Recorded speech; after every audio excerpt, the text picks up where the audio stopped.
ஒரு பெண் கன்சீவ் ஆகுறாங்கல்ல, அப்பவே உணர்வு ரீதியில அந்த குழந்தைக்கு பதிவேற்றப்படுது. ஒரு கன்சீவா இருக்கிறப்ப தான் நினைச்ச மாதிரி எனக்கு ஒரு லைஃப் கிடைக்கல, இல்ல கணவர் எங்கோட ஸ்பெண்ட் பண்ணல, எப்ப பாரு வேலை வேலைன்னு போயிடுறாங்க, இப்படி மனசுக்குள்ள புலம்பிட்டே இருக்காங்கல்ல. இந்த புலம்பல் குழந்தைக்கு அறிவா பதிவாகுது. இப்ப ரீசெண்டா ஒருத்தர் சொன்னாங்க, நான் கன்சீவா இருக்கிறப்ப 7, 8, 9 மாசம் வரைக்கும் டிராவலிங்லயே இருந்தேன், நல்ல ஜாலியா இருந்தது.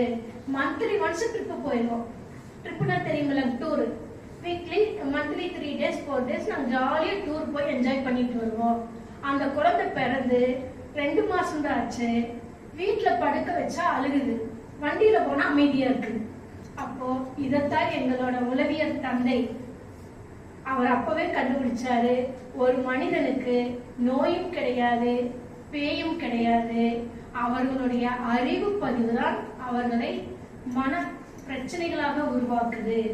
மன நோயே மனுஷனுக்கு கிடையாது. சூழலை சமாளிக்க முடியாததும், எதிர்கொள்ள முடியாததும், ஏற்றுக்கொள்ள முடியாததும், சகிப்புத்தன்மையும் இல்லாதவங்களுக்கு மனம் சார்ந்த பாதிப்பு வரும். அந்த பாதிப்பு எங்கிருந்து வருது? அறிவு. அந்த அறிவு நம்மளுக்கு எப்படி வந்துச்சு? அறிவு நம்மளுக்கு எங்கிருந்து வந்துச்சு, எப்படி வந்துச்சு?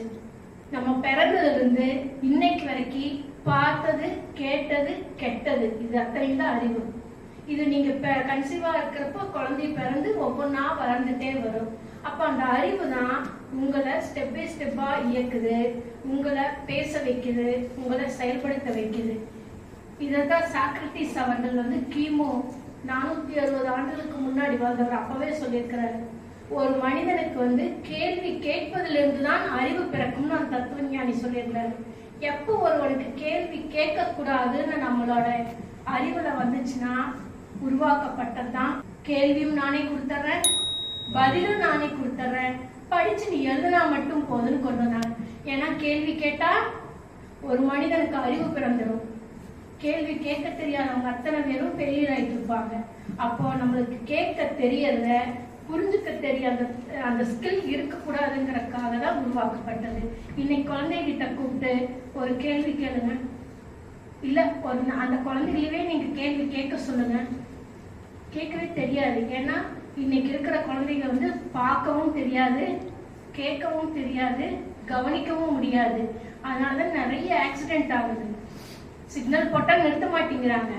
போலீஸ் 2 கையை நீட்டிட்டு நிறுத்தினா கூட நிறுத்த மாட்டேங்கிறாங்க, இந்த பக்கம் பூந்து போயிடுறாங்க. அப்போ இந்த மாதிரி பிரச்சனைகள் வர்றதுனாலதான் பெண்களை இது நிறைய பங்கிட்டு சொல்றாங்க. அப்போ பெண் குழந்தைகளுக்கும் பெண்களுக்கும் எப்படியெல்லாம் பாதிப்பு வருதுன்னா இந்த மாதிரி தான். தன்னோட பிரச்சனைகளை ஆரம்பத்திலிருந்தே பதிவேற்றி தன்னுடைய பிரச்சனைகளை குழந்தைகிட்ட சொல்றாங்க. அந்த குழந்தைகள் வளர்ந்து வர்றப்போ இவங்க இப்படிதான் பிக்ஸ் பண்றதுதான் இன்னைக்கு நிறைய பேர் பல பிரச்சனைகள்ல போய் சிக்கிக்கிறாங்க. அப்போ பெண் குழந்தைகளுக்கு திருமணம் பண்றதுக்கு முன்னாடி உளவியல் ஆலோசனை அவசியம்னு நாங்க நிறைய விழிப்புணர்வுகள் கொடுத்துட்டு வர்றோம். ஏன்னா நம்ம வீட்டு வளர்ப்பு முறை வேறு, அங்கு போய் வாழக்கூடிய சூழல் என்பது வேறு. அதை அவங்களால ஜீர்ணிக்க முடியாது. எதை சொன்னாலுமே எங்க வீட்டுல இப்படி இல்லை, ஏன் இங்க மட்டும் இப்படி? நான் எங்க வீட்டுல 8 மணிக்கு எந்திரிப்பேன், இங்க 6 மணிக்கு எந்திரிக்க சொல்றாங்க. அது கரெக்ட். அந்த காலம் வேறு, இந்த காலம் வேறு. இப்போ